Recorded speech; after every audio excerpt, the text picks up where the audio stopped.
And welcome back to Sunny Live Show, and thank you so much guys for tuning in. I'm here to update you of what's going to happen on the finale of Genesis from the 13th to the 17th of April 2026 on Monday. Knives are out in the Tabete house as emotion skyrockets over Maroon. Gabriel put a problematic woman in her place. Nobutle gives Ishmael a severe ultimatum on Tuesday. Felicia loses her grip. Ishmael takes a stand and Bumi's part explodes live on air on Wednesday.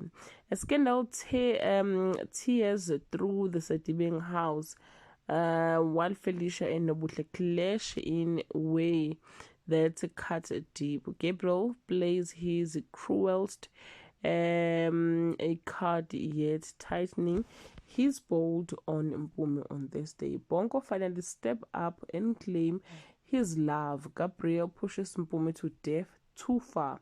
Ishmael and Fistos come full circle on Friday. Felicia finally accepts Maruna, but the universe has other plans. Mpumi rains her revenge on the guilty and the innocent alike, and Fistos and Ishmael celebrate yet another win. Well guys, this is all I have for today. You can leave your comment below and share your opinion. Bye.